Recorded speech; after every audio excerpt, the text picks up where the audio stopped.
Welcome to the Artist Academy podcast, a place where we focus on the business side of art to help you attract more customers, increase profits, and ultimately live a life of creativity and financial freedom. I'm your host, Andrea Earhart, and this week's episode, I'm coming to you yet again from my closet with my mic propped up against a bunch of baby gear. My computer is again on my baby's laundry hamper, and Sky, my little boy, is attached to me asleep. And this is what work life, mom life integration is looking for me right now, because he is not in daycare yet and I'm home with him. But I still wanted to come on and record some solo episodes in real time. And so we're going to do this. And today's episode is all about some of the biggest obstacles I've faced while painting murals over the past 10 years. And I typically go for topics that are all, rainbows and sunshine, and this is an amazing career, and you need to do this, and all the money that you can make. And that is all completely true. And I lean on that way more than I lean on all the stuff that I'm about to tell you. So I just wanted to preface it with that. But I think it'd be kind of fun to come on and just be a little real and talk about all the things that could go wrong, not to scare you away, because this is all so completely still worth it. The money that can be made, the fun that can be had while painting murals, and just shit happens. Like, that's just how it is. And so I'm going to also accompany this with some fun stories. And so also too, if you are painting murals and you go out into the workforce and then things happen, just think about this episode and be like, oh no, this happens to her too. Because that's one of the main things that people take away from when we do the mural meetups. So when I host them here in Missouri or wherever, where we all get together, members of the Artist Academy, and I teach new people how to paint a mural. And one of the main things that they come away with is that, things happen to you too. You spill paint too. And I usually say, well, yeah, this is just part of it. You just kind of have to go with the punches. And, after you spill paint so many times, it's just like, okay, well, let's just clean it up rather than, oh my gosh, the day is over. It's like crying over spilt milk, right? It's just so many things happen to me so much. I forget things.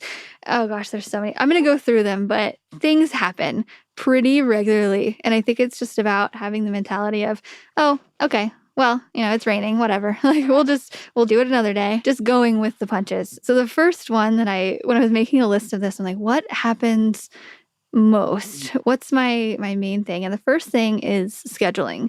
It was really hard for me to schedule all the things with all the people who wanted things, and like, what a problem to have, right? I think that's what the problem everybody wants to have. But the first problem was with scheduling. And for this one, I want to take you back to episode, I think it's 246. It's the last episode, solo episode that I did, and it talks about scheduling and leaving enough time for that. So go back if you haven't listened to that one. It's a really good one. But just to reiterate, it's, not leaving enough time between projects. When somebody quotes something, I immediately think, okay, I can get that done in 4 days. And then the end of day 4 comes up, and in the beginning, it would spill over into day 5 and be like, okay, I totally misjudged that. But lately, what had happened was I would get it done in day 4, just barely. And then the customer would say something like, can we add this? Or, oh, I have this over here. Can it be painted before this event? And I'd be like, oh, sure. And so having an extra day in my week where for a spillover, or just a couple days a month that I just don't book myself completely back to back, that has really helped me to work through those scheduling obstacles. And so again, go back and listen to the recent solo episode all about that. I talk way more in depth, so I'm not going to get too much into it. But the second thing is using the wrong materials. So AKA paint, using the wrong paint, and either it wears off over time, or I get there and I paint a little bit and then I notice, oh, I can just scratch this off of the metal oh, you're not supposed to use latex directly on metal? Nobody told me that.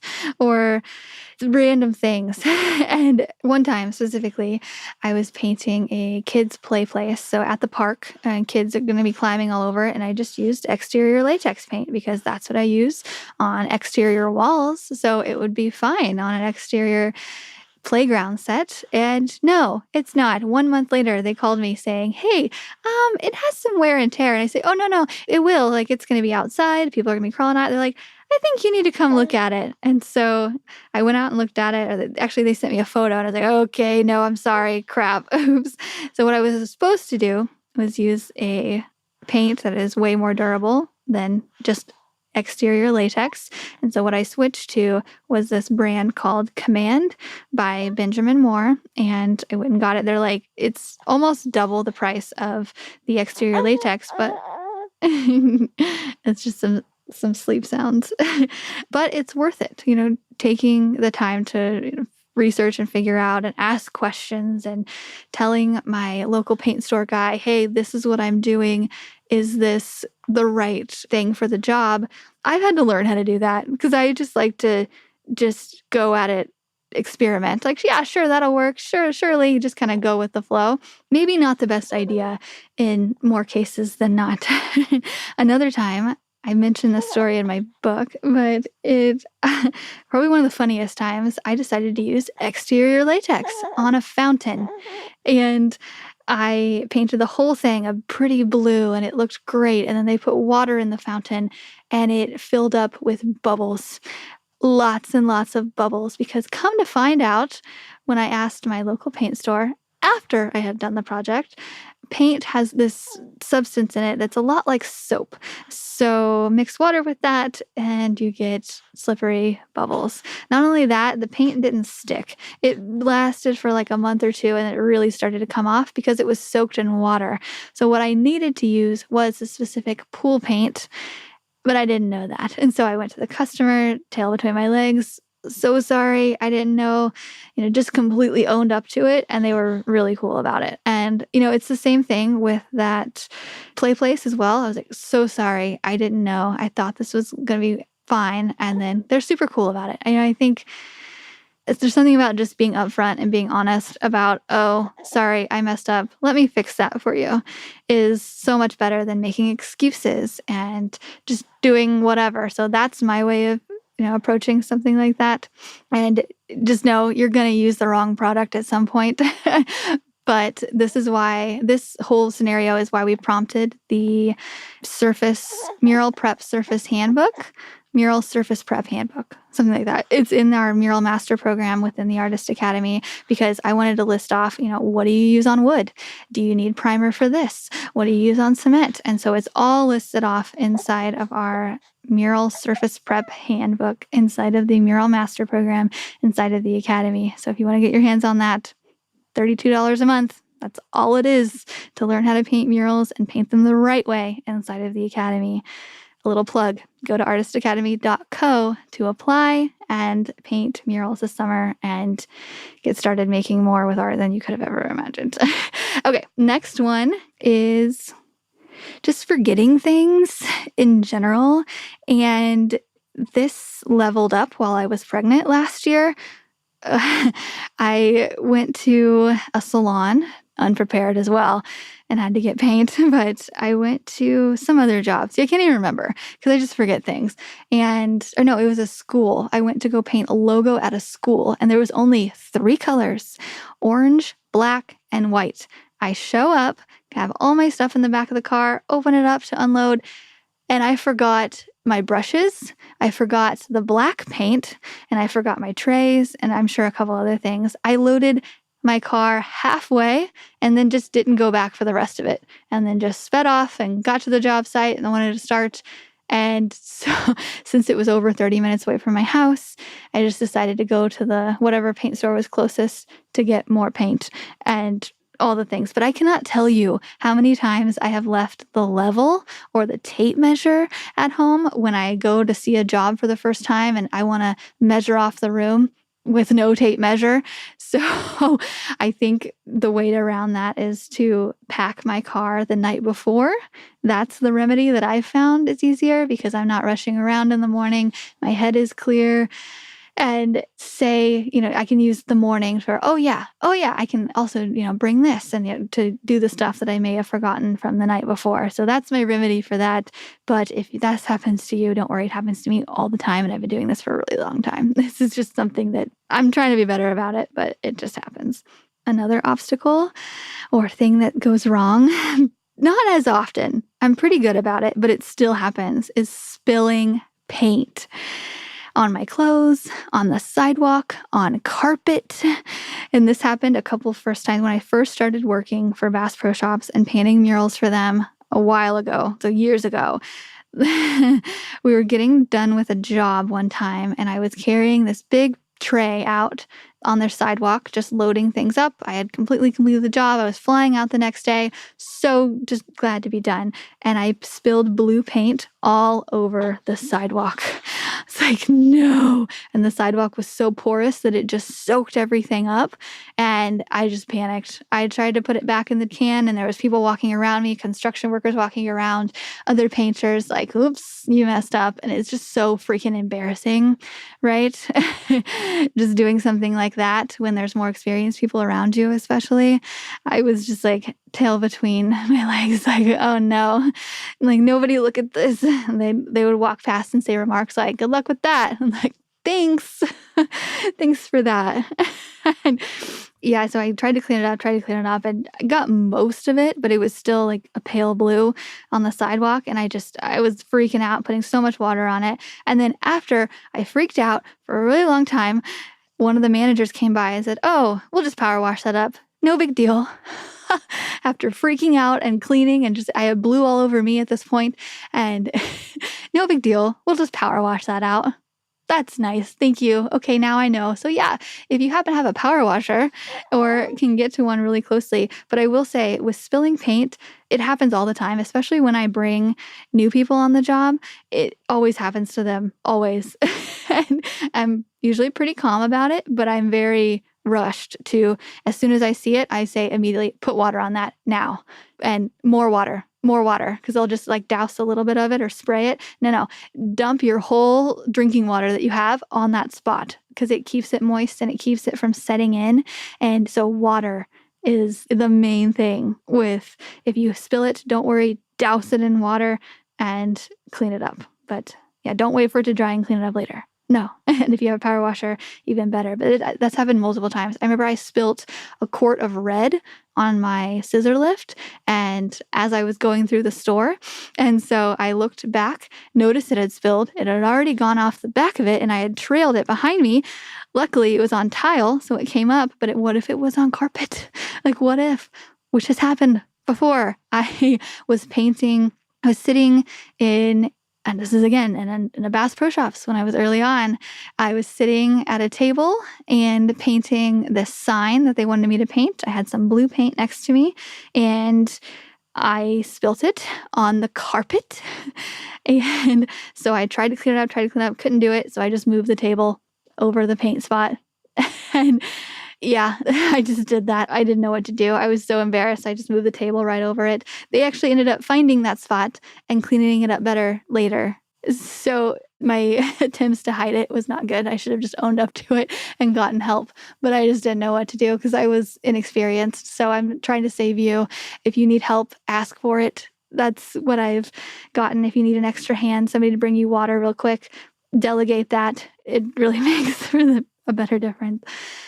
Another one are height issues. So lifts, ladders, scaffolding, lifts not being level, not bringing enough scaffolding to reach a high space. I'm needing a lift instead of a scaffolding. And I cannot tell you how many times this has happened. I've shown up to a job site because if it's over an hour away and it's just a wall, I typically won't go see it. I'll just have, hey, send a photo of it. But photos can be misleading. sometimes, even when someone tells you, oh, this is a 10-foot space by 20 foot, you're like, okay, yeah, you forget. I forget. And when I'm loading up the car that day, again, just forgetting to pack things, I'll pack, my step stool and not my full-blown ladder, or I'll have a ladder that doesn't extend. And you get to the job site and you're like, well, crap. So what happens there is I just do as much painting as I can in the spaces that I can, and I bring a ladder the next day or whatnot. Or it could be the other way. There's been a couple times where I've shown up and I need a lift to reach the high areas. So I'll go rent it for a day, even though it wasn't in the budget. And I'll rent it for just a day to do the high stuff. And then I'll spend the rest of the time doing the low part stuff. And that way I'm just have one day rental. And recently this happened last summer, to where I really needed a lift to spray the sky area. It was just going to make it so much easier rather than just taking a ladder and going up and down the ladder with the sprayer and blah, blah, blah. So I went, and I have a Jeep. So my Jeep is able to pull one of those small lifts, one of those small, I don't know, they're blue. It's not a scissor lift, but you can literally hook up your car to it. And so I just backed up, and it's a small lift. So and I wasn't going far. So I just took it, and they charged me like $250 for the day. And on projects that are several $1,000s, that's really not that much. And it helped out so much. It saved me so much time. So if you have a car that you can hook up something to and it can pull a decent amount, highly recommend just doing the day rental at $250-ish. And just doing it that way, doing the high stuff and then spending the rest of the time on the low stuff. Saves me a lot of time. Another obstacle is with pricing and undercharging. It's really tough to ask for more money when a project is halfway complete and you misjudged, and it's tough to do it halfway. So figuring out a pricing system that works has been an ever-going struggle. I know there's so many times where I'll just run it by someone else, typically my husband, of, hey, so I'm thinking about charging this. Does this seem unreasonable? And he'll be like, charge more or whatever. And so running it by someone else has really helped me. And okay, just to give you a pricing strategy here, I just used this here recently, and I'm going to make a whole episode about this, about just different pricing strategies. But recently I bid a job and the customer said, oh, I really don't want to go over $6,000 or $7,000 for this job. And I said, okay. But for what he was wanting, I was like, just cringing at the idea of spending so much time on such a big wall, on such a complicated design. I was talking to my husband about it, and I'm like, he really doesn't want to go over 7,000 max. And he goes, that's a lie. I was like, what do you mean? No, he told me that. He goes, no, that's a lie. When people tell you their budget, that's what they would like to you pay. You would like to spend, $10 on a shirt, but you'll spend 20 if you really love it, or 30. They're like, he really likes the design. If he wants to do this, he'll pay what it's worth. And so I ended up quoting him $9,000, and he went with it, where I was so glad that I had just talked with someone else and got an outside perspective. Ryan, my husband, knows this industry. He knows, it's not just talking to my mom about pricing, who has no idea what to suggest. He knows. And so just a tip, when someone tells you their budget, I gave him one example of, okay, we could maybe stick to it if we make it really, really simple and it's not going to look realistic at all. Or if it's the one you want and it looks really cool and it's like a flag blowing in the wind with shading and this is what you wanted, it's going to cost $9,000. And if they like it that much, they'll pay for it. And so that's my pricing strategy for this year, is if they like it that much, they'll pay for it. But I cannot tell you how many times I have undercharged for a mural. One of my favorite ones is in the beginning, it was this kids' room mural, and I really wanted to start doing kids' rooms, but I didn't think I could charge very much. And this lady in Kansas City, which is almost 3 hours away from me, she wanted her full bedroom wall for her daughter painted for her birthday. And I was like, okay, $300. And she goes, okay, great. And I get up there and I spend all day painting it. And it's like 3 hours each way. And at the end of the day, I'm like, this is not worth it. But it is, because I was just starting out. And I remember the look on her face when I was done, she came in and she's like, wow, this is just $300. This is awesome. And I was like, dang it. I could have charged way more for this because I was putting in way more effort. And so I always think of that job, driving 3 hours each way, spending the entire day painting. I'm talking, I think I woke up at like 4:30 or 5 o'clock in the morning and in order to get there by like 8 a.m. because I knew I was going to need the entire day to paint. And then I got home after dark to make $300, which might sound good to somebody just starting out, but now it's laughable because I'm making $1,000 a day, working like 8 hours max, and it's local and I'm not driving very far. It's just, that's what you can do and people will pay. And I'm still working on that. There's so many jobs that I have undercharged. And even now, there was a job, oh gosh, here recently where I gave them a quote. They go, that's reasonable. And I immediately was like, dang it. I could have charged what I wanted to instead of trying to give them a deal. Anyway, undercharging has been one of my main obstacles that we're working on. And I'm making lots of videos for people in the Academy about ways to charge your worth. And this is what we talk about in the Academy all the time. And people will post and say, hey, I'm thinking about charging this. Or, hey, I was going to charge this, but now the customer wants way more. Can I charge more now? Like I haven't started the job. Like that actually just recently happened with a Arts Academy member, Brittany. They asked for one thing and then she gave them a quote and they said, let's do this and this and that and let's add that. And she's like, well, I can't up it now, right? And we're all like, no, you can up it. You can say, hey, so since we're doing more, it's going to be more. And she did, and they went for it, luckily. So, but that's just asking other people, asking people in the Academy. You know, we have artists in there who have been doing this for years and are making $100K. And if you haven't listened to that episode a while back, advice from members of the Artist Academy that are in the 100K club, highly recommended. It's some good stuff. And my last thing on here is contracts. I'm really bad about it. I'm really bad about the legal stuff. I'm like, I just think that they tell the truth. When they say their budget is this, they mean that. Or when they say they're going to pay me, they mean it. A handshake is good enough. Like I don't know how many times I'm going to have to just learn, but it's really, I know that one of every 50 projects really should have had a contract. Like I really should have had a contract with that one. But then all the other 49 ones are okay. Like everything works out. But I really need to start doing contracts, especially on the bigger ones. So that's one thing that I've learned. And if you're in the Academy, in the Mural Master, we have a mural contract for you that I personally use and that works and goes over all the bases. So if you need a mural contract, it's in the Academy. Okay, those are the obstacles, and there's so many more good things than bad, but these are just some things that live and learn, and they happen. Yeah, okay, so I made it through my second podcast episode with a baby sleeping on me, just barely. And okay, yeah, I'm going to go spend the rest of the day with my baby. Okay, I hope you have a great rest of your week. And yeah, let me know if you have any questions and please share this on social media if you found it helpful and all the things. Okay, I'll see you next week.